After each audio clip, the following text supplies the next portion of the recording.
Okay, so let's go through this vector example. Remember, our vectors here are things with a magnitude and a direction. So this is vector A. It has a size or a magnitude, and it has an angle, which gives me a direction. Vector B, it looks like it's a little bit longer, and the angle is not quite as large. So if I were to graph these things together, or I mean add them together graphically, then what you're really doing is you're using a ruler and a protractor and drawing everything to scale.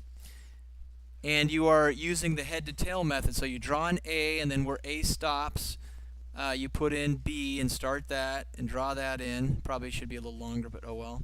And then the answer, the resultant vector, is from the beginning to the end. Whatever the length of that is would be the related to its size, its magnitude, and whatever the protractor reading for the angle is would tell me something about the direction.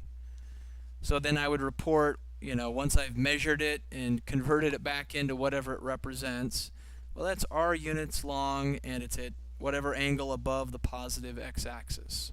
So I've got a size reported, and I've got a direction, and I'm good to go. So that's graphically. You don't do that very often. The homework assignment did have you do one graphically where you have to, say with a ruler, 10 meters in real life represents 10 centimeters or something like that on the page. So you draw the arrows the correct length to scale, use a protractor and get the correct angles. And then at the end you can just measure the length beginning to end and what the angle should be, and you can then translate that back into your answer. Okay, so you'll do that occasionally, and it helps you kind of think of the big idea if you do it graphically a few times. But what we're going to do a lot more often is solve them graphically. So what we'll be doing here is, solving them algebraically, is we're going to be splitting these vectors into x and y components. Now the fancy word for split is to decompose. And so we're going to be taking this vector here, the A vector, and saying, well, how big is that in the sideways or the x direction, and how big is that in the vertical or the y direction? So I first kind of draw them as split up and make sure this here is as tall as the diagonal one is tall, and make sure when you draw it that this one is as wide as the diagonal one is wide. So then I take this one here and I slide it over to this side and get something like this. Remember, vectors have a magnitude and direction, so you can slide them wherever you want because they'll still be the same length and they'll still have the same direction. So sliding that doesn't change it at all. Now I have a right triangle, and I can use trig, sine, cosine, and tangent to figure out these two missing sides because I know one side and one angle. So I've got SOHCAHTOA here just as a review. We know what sine represents, opposite over hypotenuse. Cosine is adjacent over hypotenuse. Tangent, opposite over adjacent. So if I want to find the opposite side, and I know the hypotenuse, then opposite and hypotenuse is sine. So I take the sine of the angle I know, and compared to that angle, the opposite side is AY, and the hypotenuse is 10. Rearrange it and plug it into my calculator, I get 7.07. Now, your calculator has got to be in degrees or else you're going to get different answers. I'm using angles here in degrees, so you've got to be in degrees on your calculator. So a way to test that is just punch in sine of 30 degrees on your calculator. If it's 0.5, you know you're in degrees. If it's something else, then you're in radians. I do the same thing for cosine because cosine is the adjacent and the hypotenuse, and that is this ratio. So cosine of 45 is adjacent to hypotenuse, and rearranging it I get the same thing, which makes sense because this is a 45, 45, 90, so these two legs are the same size. Alright, now the next step here is let's do the second vector. So let me get this so you can see it better. Okay, so for the B vector I do the same thing. Split it up into the x component and the y component. Slide the y over so I get a right triangle. And then use sine and cosine in this case to figure it out. So the sine of 20 is the opposite over the hypotenuse. And I come up with 4.1. The cosine here is the adjacent over the hypotenuse. And I come up with 11.28. Now you don't necessarily have to keep things in decimal form out to the hundredths place. Sometimes I'll just go to the tens place, but I went hundreds on this one for the fun of it. So once we have that, then, if we look at this one on the left here, then I'm still drawing them head to tail like this. Here's A vector, here's B vector, but since I've split them up into components, it's the components that I'm actually going to use. And my answer is going to be, whatever starts here and then goes clear till there. And so since that's not a right triangle, it makes the math tougher. Now there may be other ways to solve it with law of sines or cosines or whatever, but this method works every single time, so that's kind of the one we're using. So I'm going to take the vertical components, the two y components, and just slide them together.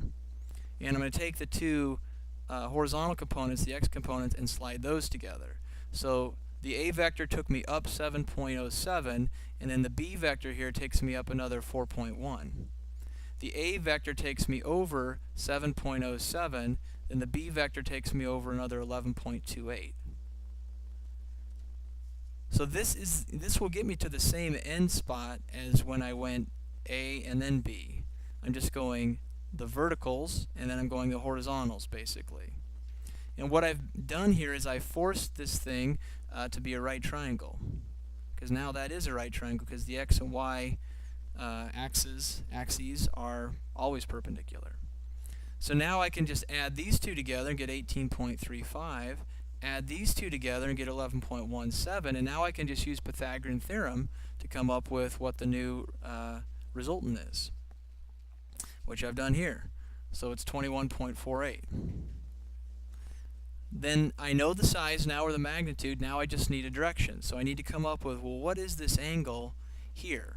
Now if I wanted, I could have taken this here and put it down here, and I could have slid this one over to this side and made the triangle down here. I would have gotten the same answer for the hypotenuse, and it would have given me an answer that's the complement to whatever this angle is. That's fine if you want to do it that way. There's no right or wrong way to slide it. You can do whatever you want. So now to find the angle here, I have the opposite side and I have the adjacent side. So since those are my most original numbers I can use, I'm going to go with those. I could use the hypotenuse if I wanted, but then if I messed up on this number, it would throw everything off. So using tangent being opposite over adjacent, I get 18.35, which is this whole side, compared to 11.17. I then have to do the inverse tangent or arctangent to both sides, which then gives me theta by itself. And that comes out to be 58.7 degrees when I do that. So I have a length here, the magnitude, and I have an angle. The last step is I have to say what the angle is compared to. So sliding this up a bit, the answer, vector r, which is just a plus b added together, is 21.48 units. It could be meters a second, it could be newtons, it could be meters per second squared, any vector that you're adding, whatever the units are, at 58.7 degrees was the angle I used here, and the comparison is to the right of the positive y-axis. So positive y-axis would be this guy right here. So if I was just going in that direction, it would be the positive y-axis. Instead, I am to the right-hand side of it by 58.7 degrees. I could have also said, like I said, figured out this angle here, which would be, what, about 32 degrees? And I could have said it was 32 degrees above the positive x-axis, which would have been a fine answer. Or I could have used like north, south, east, west coordinates, and I could have said it was, north of east, or I could have said it was east of north using this angle or that angle there. So you can kind of use whatever method you want when you're, not what method, but whatever comparison you want that makes sense for your problem. Any questions about that? Wow, crystal clear? Yes, T. If vector B went in the opposite direction, it does, not necessarily down, but just went left instead of going right. Mm-hmm. Define vector B's, I suppose Bx as a negative number. You can, and some textbooks will teach you to do it that way. So So the question is, let me write it out here. You're saying if B is going like kind of in that direction Yeah. instead. Then when you split it up, if you want, you can call the bx component a negative and the by positive. Or you can just think to yourself, since that's going the opposite way, I'm going to have to subtract it. You know, and so if that was happening, instead of, you know, taking 7.07 and adding 11.28, I would be taking 7.07 and subtracting 11.28, which then would give me, you know, a negative 4 point whatever that is, 2, and that would tell me, well, this one then would be a negative 4.2, or call it positive if you want. So I guess with the sign, I don't care which. If you want to make it negative, fine, add them together. If you would just want to think about subtracting them, that's fine too. Other questions? Yeah, Cannon. So if the vector is vertical, let's say you have vector A here, then your AY component is the full vector. Let's say it's 10. And the A and the X would be 0 because there is no side to side. So that simplifies it if one of them is vertical or if one of them is horizontal. Anything else?